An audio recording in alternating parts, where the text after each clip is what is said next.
من 7 سنين حصلت مصيبة كبيرة واسمها انبثاق الزنزانة،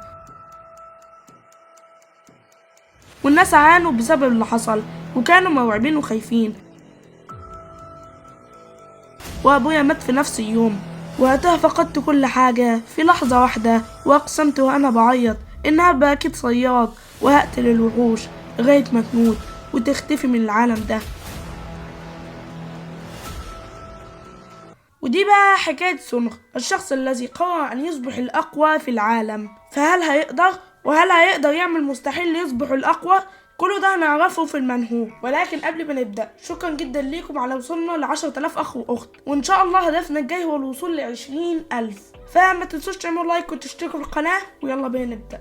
وبعد 7 سنين في نفس اليوم اللي حصلت فيه الكارثة، بيقول سونغ إن هو اتطرد من مركز تدريب الصيادين، وبيفتكروا هما بيقولوله إنه مطرود. وبيقول له قائد الفرقة: يا سونغ، أنا هحرص في المستقبل إن أنا أخليك ما تجيش هنا تاني. وبيقول سونغ وهو مصدوم: هو انت بتتكلم عن ايه؟ انت ليه هتطردني من هنا؟ فبيرد قائد الفرقة وبيقول له: اسمعني كويس، الناس اللي جايين جديد بيقعدوا شهور قليلة علشان يكملوا تدريبهم في قاعدة التدريب الحصرية، وانت عارف كده، ولكن انت عديت كل الفترة دي، انت قعدت 7 سنين. انا هكون صادق معاك، منذ ان وصل الامر الى هذا الحد قوتك قليلة جدا، ولو خليناك هنا اكتر فهتبقى سمعة في مركز التدريب لدينا سيئة. ولكن انت مجتهد بانك كل يوم بتيجي الصبح للتدريب، ولكن دي حاجة سيئة. انا اسف ان هقولك الكلام ده، ولكن انت ما زدتش اي حاجة حتى بعد التدريب 7 سنين. بيمشي سونغ من الفريق، وبعد كده بنشوفه وهو ماسك ازازة البيبسي وبيكسرها، وبيقول وهو بيعيط: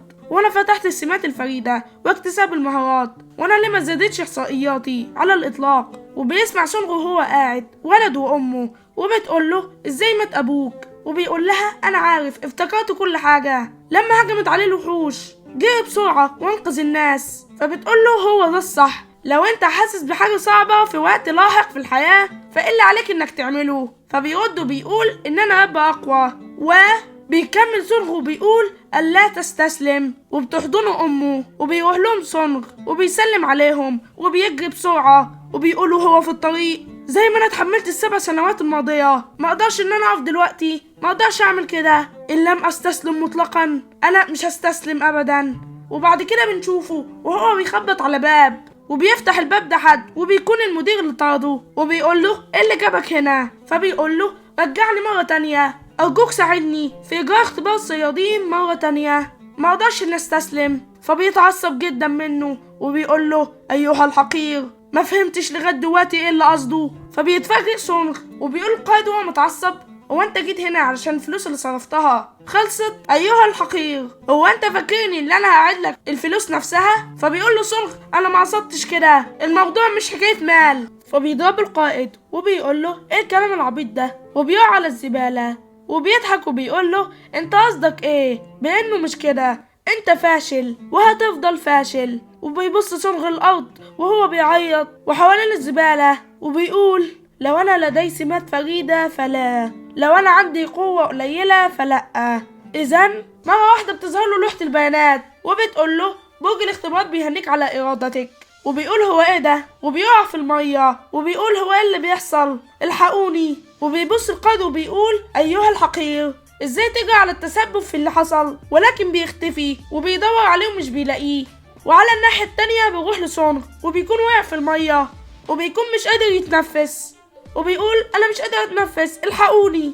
وبينزل تحت الأرض، وبتقول له لوحة البيانات إن البرج يختار المرشحين المنافسين من تحت الأرض. وبيقول سونغ: برج الاختبار، هو حصلت كارثة تانية ولا إيه؟ وبتقول له لوحة البيانات: رجاء تحديد مستوى الصعوبة، وإنها هتكون المكافآت اللي هتحصل عليها مناسبة بشكل مباشر مع الصعوبة اللي هتختارها. وبيقول سونغ وهو حزين: وأنا معرفش هو إيه اللي هيحصل، ولكن عقلي بيقول لي إن أختار وإن أدخل في الاختبار وإني ما ضيعش الفرصة دي. وبيدوس على صعوبة، وبتقول له لوحة البيانات إن هم عايزينه يشوف نتائج مرضية نتيجة المعاناة اللي هتحصل، وإنه هيدخل الطابق الأول من برج الاختبار قريب. وبيقول سونغ: إيه؟ وبتقول له لوحة البيانات: ستتم استعادة جميع إحصائيات المنافسة وحالاتك الغير طبيعية، أنت على وشك الدخول إلى الطابق الأول من برج الاختبارات، الاختبار سيبدأ قريبا، جهز نفسك للتحدي.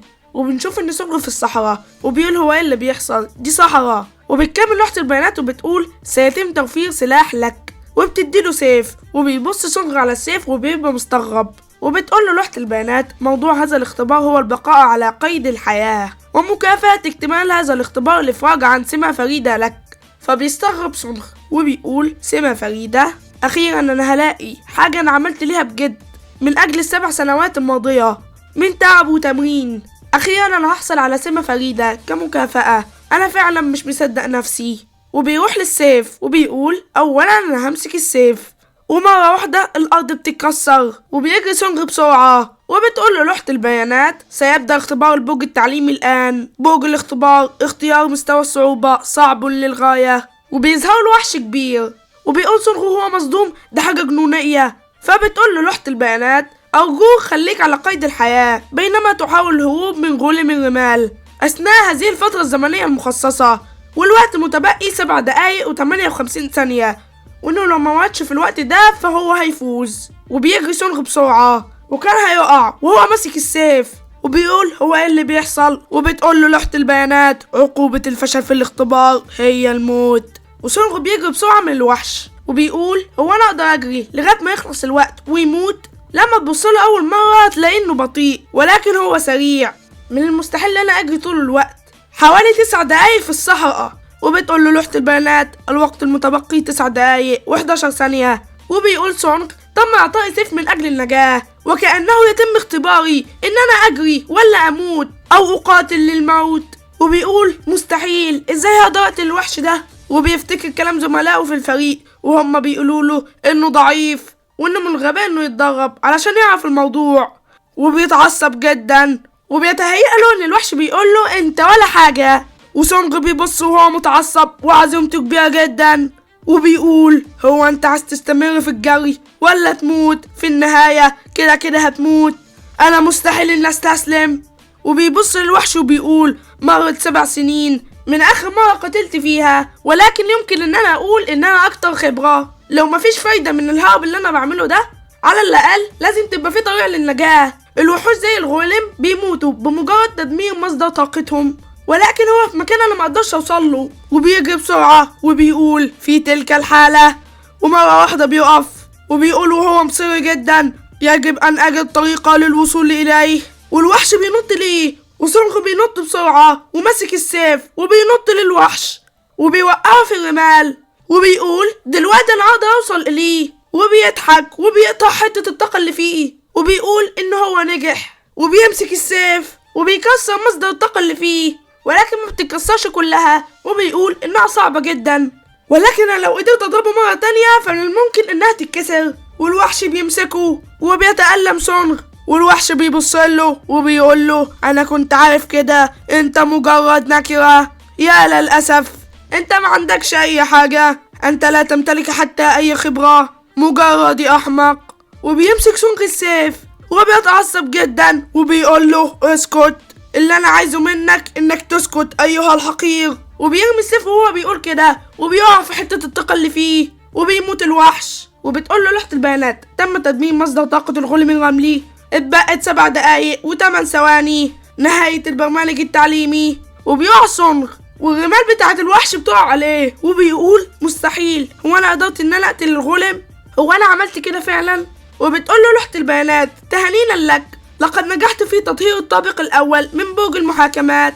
وبيفرح سونغ وبيقول إنه أخيرا عاش. وبتكمل لوحة البيانات وبتقول له كمكافآت لك تم منحك امتياز فتح السمة الفريدة، لقد ربحت 1000 نقطة كمكافأة على الاختبار. اكتسبت مهارة التجديد السريع زائد إي كمكافأة إضافية على اجتياز الاختبار، لقد ربحت 500 نقطة كمكافأة إضافية على اجتياز الاختبار. وبيبص سونغ وهو مصدوم ومش فاهم اللي بيحصل وبيقول أنا مش مصدق اللي بيحصل، أنا قعدت 7 سنين بتدرب من الجهد، الحاجة الوحيدة اللي أنا حصلت عليها كان إنهم بيضحكوا عليا وبيستهزئوا بيا. وبتكمل لوحة البيانات وبتقوله لقد فتحت سمة فريدة، لقد لقبت بلقب السمة الفريدة مستحضر أرواح.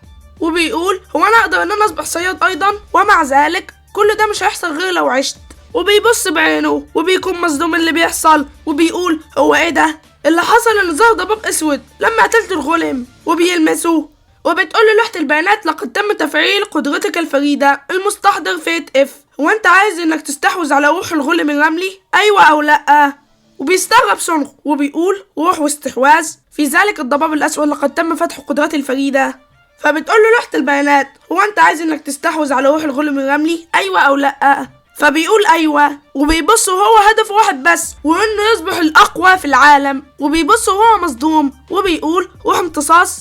هو الضباب الاسود ده سمة فريدة؟ وبتقول له لوحة البيانات لقد تم امتصاص روح غلام الرمال كمكافأة زادت بنسبة 7%. وبيدخل الضباب الاسود فيه، وبتقول له لوحة البيانات عدد الارواح 5 وانت عندك اول روح. وبيقول سونغ هو انا اقدر ان انا اشعر بالارواح؟ هو ده معناه حاجة واحدة، ان انا اقدر تخزين الارواح لو قدرت امتصها. وبتقول له لوحة البيانات يمكنك زيادة احصائياتك بشكل دائم من خلال الروح الذي حصلت عليها. زادت قوتك بمقدار نقاط 3%، زادت صحتك بمقدار نقطتين. وبيقول سونغ وهو مش مصدق نفسه انا اقدر ان انا احس بيها، انا حاسس ان الطاقة دي بتملأ جسدي. فعلا الاحصائيات ارتفعت، انا ما قدرتش خلال 7 سنوات ان انا اقدر اعمل حاجة. اخيرا ان انا اقدر زيادة هذه الاحصائيات بشكل دائم. وبتعرف لوحة البيانات على قوته، وبتقول له استحضار الارواح فائف، الكفاءة 7%، التأثير الأساسي يمكنك امتصاص أرواح الموتى واستخدامها كما يحلو لك. تأثير إضافي يمكنك زيادة إحصائياتك بشكل دائم تناسب الزيادة مع رتبة ونوعية الروح المستخدمة. تأثير إضافي 2 يمكنك تخزين واستخدام الأرواح، يزداد عدد الأرواح التي يمكنك تخزينها مع ازدياد رتبتك. وبيفرح سونغ وبيقول لو أنا عندي المهارة دي فأنا أقدر إن أنا أصبح أقوى صياد. وبتفتح له لوحة البيانات بوابة، وبتقول له رجاء الانتقال إلى غرفة الانتظار. وبيستغرب سونغ وبيقول انا اعتقد ان مفيش حاجة غير ان انا ادخل. وفعلا بيدخل وبينتقل لحتة تانية وبيقع على الارض، وبيقول انه متصاب في كل حتة، ولكن مرة واحدة جسمه بيتشفي كله. وبيستغرب وبيقول لقد تم اشفاء جميع اصاباتي. هو انا بيتشفي جسدي بعد انتهاء الاختبار؟ كل اللي عليا دلوقتي ان انا انسى وان انا اريح جسمي شوية. وانه بيظن انه فقد كتير من الدم، وبيروح للسرير وبينام. وبيقول هو ايه اللي المفروض دلوقتي اعمله؟ هو انا اقدر ان انا اهرب من البرج؟ ومره واحده بتظهر له لوحة البيانات، وبتقول له ان انت ليك 5 اوامر: المعلومات والمتجر والتواصل الاجتماعي والمخزن والاختبار، ويؤدي الى استخدام كلمات الاوامر الى تنشيط الاوامر. وبيستغرب وبيقول 5 اوامر؟ مفروض دلوقتي ان انا اركز على ان انا اعيش. وبيكمل لوحة البيانات وبتقول له الوقت حتى اختبار الطابق الثاني 23 ساعة و21 دقيقة. وبيقول سونغ انا كنت عارف كده، لسه في اختبارات تانية. وبيدوس على زرار التواصل الاجتماعي، وبتقول له لقد دخلت الى التواصل الاجتماعي، مستوى الصعوبة صعب. وبيكون في موقع التواصل الاجتماعي كله بيتكلم عنه. وبيقول سونغ هو ده اللي قصده بالتواصل الاجتماعي؟ كل الاشخاص اللي في المحادثة مرتبكين وخايفين، وبالاضافة لكده لا ده كمان الاشخاص اللي مش صيادين جو هنا كمان. ومرة واحدة بيدخل مشرف واسمه اكس اكس اكس، وتم تعطيل الدردشة. وبيتفاجئ سونغ وبيقول وبيقول المشرف لدينا معلومات مهمة نود مشاركتهم إلى أولئك الذين اجتازوا اختبار البرنامج التعليمي. وبيقول سونغ معلومات ايه؟ أنا معرفش حاجة، إني إزاي أجي؟ أنا لازم أحفظ كل المعلومات دي ولازم أركز. وبعد كده بنشوف المشرف وبيكمل كلامه وبيقول دلوقتي أنا هقول لكم إزاي تستخدموا النقاط اللي فزتوها في اختبار البرنامج التعليمي. تستخدم النقاط كعملة داخل برج الاختبار، وهي شائعة الاستخدام في المتاجر. يمكنك أيضا استخدام التواصل الاجتماعي لمنح أو تلقي نقاط من الآخرين. وكمان داخل برج التعليمي ما تقدرش إنك تحصل على قطرة واحدة من الماء بدون نقاط، وما تقدرش إنك تربح النقاط إلا من خلال الاختبار. وبيقول سونغ بعبارة أخرى يجب أن أفعل كل ما بوسعي علشان أعتاد على القواعد داخل البرج. وأنا فعلا ما أقدرش إن أنا أحصل على الماء بدون نقاط. ده معناه حاجة واحدة، إن أنا من أجل ربح النقاط أحتاج إلى الاستمرار في الدخول إلى الاختبار والخروج كمان، وإن أنا أفضل عايش. وبيقول المشرف هو ده كل اللي علينا لمشاركته، وبيقفل معاهم. وبيقول سونغ أنا معرفتش إن يمكن أكون صياد. وبيبص للسيف وبيكمل وبيقول ما اقدرش اعمل اللي عليا بصيف طويل وبس. وبيروح للمتجر وبيشتري درع وبيتدرب بيه. وبيقول انا لو ما اتدربتش فما اقدرش ان انا اوصل للمنافسين اللي هنا وابقى بنفس قوتهم واقوى منهم. وبيقع على الارض من كتر التعب، ومره واحده بتشتغل قوته مره كمان وبترجع للنشاط. وبيقول بفضل قوة العلاجية في غرفة الانتظار يمكنني ان اتدرب بسهولة، ولازم ان انا اكون قادر ادخل الاختبار التاني بسهولة، وده طبعا هيجي بعد تدريب كتير. وبيقول أنا عندي 40 نقطة بس بعد شراء أدوات الحرب.